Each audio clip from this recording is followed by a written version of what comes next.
Have you ever wondered how we decide which coal is best suited for transforming into hydrogen or hydrogen-based products? If you're thinking all coal is pretty much the same, think again.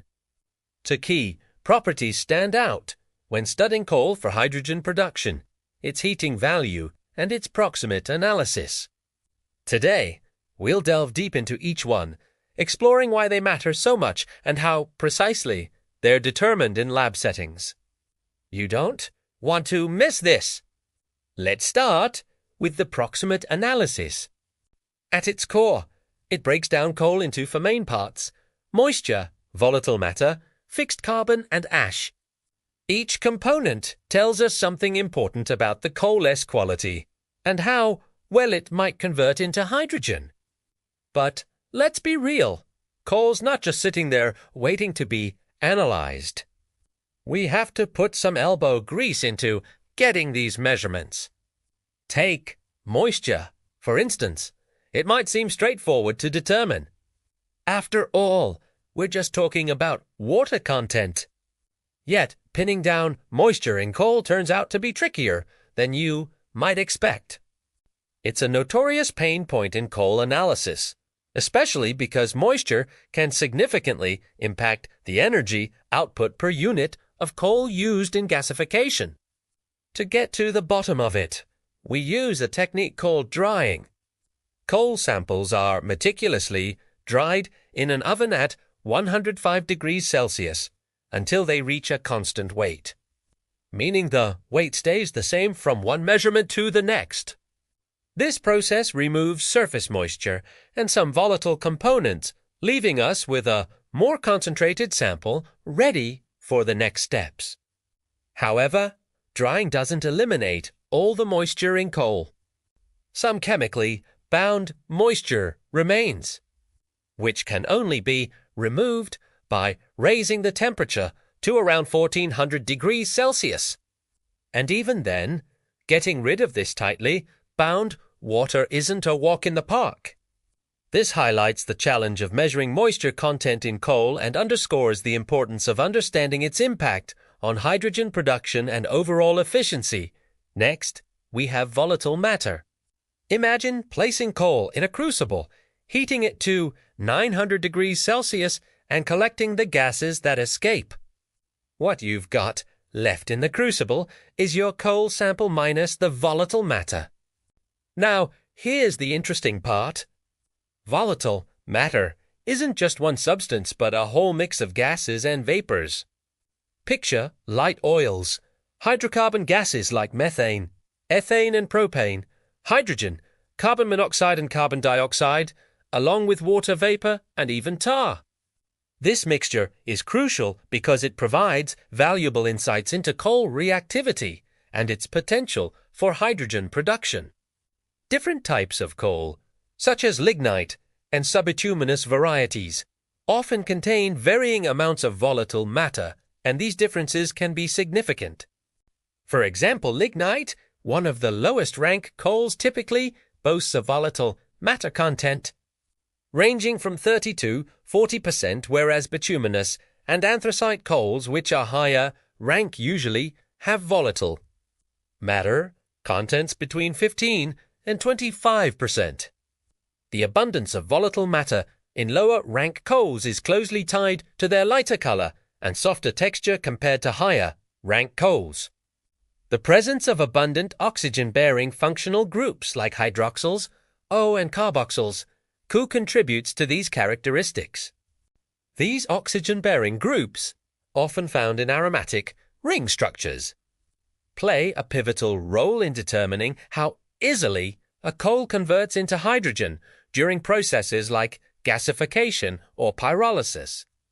As a result, understanding the composition of volatile matter is vital for predicting a coal's behavior and optimizing its use in hydrogen production. Moving on to fixed carbon, it's important to remember that not all carbon in coal behaves the same way when heated. While volatile matter refers to the components released during the initial heating phase, fixed carbon represents the solid residue left behind after these components have escaped. This solid residue, also known as char, still holds significant value as it contains the carbon that remains unreactive during the initial heating stage. Fixed carbon can later break down at higher temperatures, potentially contributing to hydrogen production or other conversion processes. Therefore, analyzing fixed carbon provides valuable insights into the remaining carbon sources and potential pathways for further transformation. In essence, while volatile matter focuses on the initial breakdown products, fixed carbon sheds light on the more resilient carbon forms and their role in subsequent conversion stages. Finally, ash. Ash is the non-combustible residue that remains after burning away all the combustible components of a coal sample. It is primarily composed of inorganic materials that were present in the original coal and do not contribute to energy production. These materials often include elements like silicon, aluminum, iron, calcium, magnesium, and titanium in the form of oxides. The amount of ash in a coal sample is commonly expressed as a percentage by weight, and the quantity of ash can vary widely depending on the coal's type and origin. Generally, higher ash content is associated with lower quality coals as it reduces the energy content and can lead to more frequent equipment maintenance issues due to the abrasive nature of the ash. During coal gasification, the ash content can form a barrier between the coal particles and the gasifying agent, affecting the efficiency of the process. But there's another aspect to consider, something we haven't touched upon yet: the heating value of the coal. In simple terms, the heating value, often referred to as the caloric value, is a measure of the energy contained within a unit mass of coal. It indicates the amount of heat energy released when the coal is burned or combusted. Higher heating values signify that the coal is more energy dense, meaning it releases more heat per unit mass. Conversely, a lower heating value indicates that the coal is less energy dense. The heating value of coal depends on various factors, including its rank, volatile matter content, and the proportions of hydrogen, carbon, and oxygen. Generally, higher rank coals such as anthracite tend to have higher heating values compared to lower rank coals like lignite. The heating value is typically determined through bomb calorimetry, where a sample of coal is burned in a controlled environment and the heat released is measured. Understanding the heating value of coal is crucial for several reasons. Firstly, it allows for a quantitative comparison of the energy content of different coal samples. In the context of hydrogen production, using a coal with a higher heating value can lead to more efficient energy conversion. Additionally, knowing the heating value helps in determining the optimal air-to-fuel ratio for combustion processes, ensuring efficient and complete burning of the coal. Coal's intrinsic hydrogen content is another intriguing characteristic often overlooked but undeniably significant. Most folks focus on the fact that coal is primarily a carbon-based fossil fuel. But here's the twist.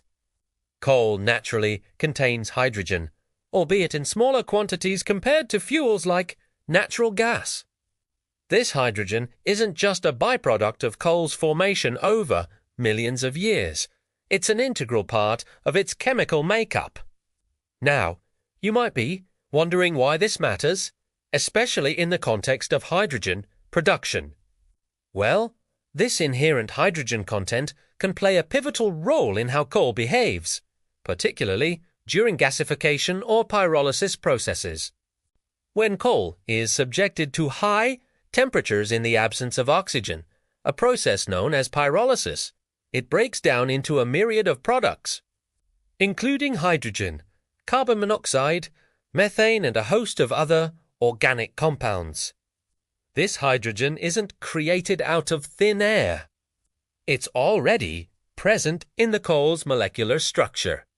Similarly, during gasification, where coal reacts with steam or carbon dioxide at elevated temperatures and pressures, the inherent hydrogen in the coal contributes to the formation of syngas, a mixture primarily composed of carbon monoxide and hydrogen. By understanding and harnessing the hydrogen content of coal, we can optimize these processes, enhancing the efficiency and yield of hydrogen production. In addition to these factors, the ultimate goal of converting coal into hydrogen or hydrogen-rich products is influenced by the intricate chemistry occurring within the coal itself. Coal isn't just a uniform black substance. It's a complex mixture of organic compounds with a diverse range of molecular structures. These structures are predominantly aromatic and hydroaromatic, featuring rings of carbon atoms with alternating single and double bonds. These rings are linked together and adorned with various functional groups like hydroxyls, O, or carboxyls, COOH, each contributing unique characteristics to the coal. These structures dictate how readily the coal fractures and breaks down when exposed to heat, a process central to gasification or pyrolysis for hydrogen production. Delving into the specifics of coal's molecular structure helps researchers understand the mechanisms driving its conversion into hydrogen. This knowledge is invaluable for optimizing processes, predicting product yields, and enhancing the overall efficiency of coal-based hydrogen production. To wrap things up, the quest for the best coal for hydrogen production is a nuanced journey guided by multiple factors. While a higher heating value is desirable for increased efficiency, it's not the sole determinant. A good candidate should also have a balanced moisture content for effective drying and gasification. An optimal balance of volatile matter ensures a smooth breakdown during conversion processes. Furthermore, a coal with a substantial amount of fixed carbon or char provides a consistent source of carbon for hydrogen production over extended periods. Lastly, understanding a coal's intrinsic hydrogen content is crucial for boosting the efficiency of gasification and pyrolysis.